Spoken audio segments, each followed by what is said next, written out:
અમારા ગામમાં જૂની સદીઓથી પરંપરા ચાલુ રહી છે કે કાનુડો પાછા લાવવાનો. તો આ મારા મિત્રનો ત્યાં કાનુડો આવવાનો હતો.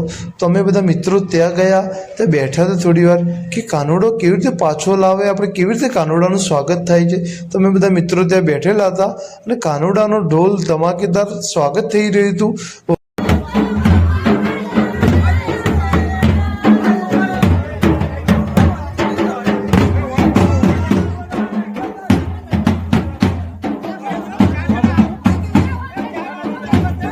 કાનુડાને બેસાડ્યો તો અમારી ગામની મહિલાઓ કોરેમરે થઈને મોટેથી ગરબા ગાય છે.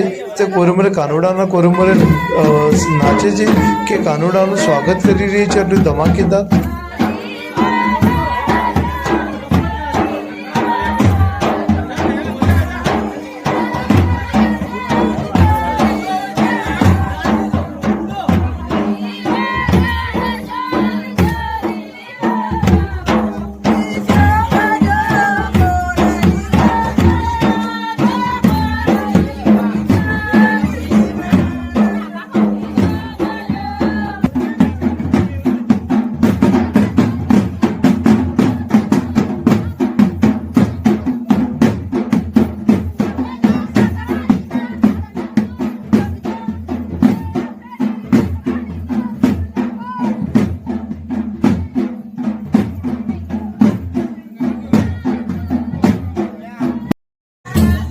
સાડા બારના તો બધા મિત્રો બેઠેલા છે, પણ હજી સુધી મને કંટાળ નથી આવ્યો કે આ બુઝુર્ગોની વાતો સાંભળીએ. કાનુડો કેવી રીતે લાવ્યો, કેવી રીતે અહીંયા બેસાડ્યો, આ બધી પરંપરાઓ વાતો સાંભળીએ છે. બહુ આનંદ થાય છે કે અમારા ગામમાં હજી બી જૂની પરંપરાઓ છે અને આવું સાંભળીને બહુ બધો આનંદ થાય છે. દોસ્તો, તમે પણ સાંભળો આવી.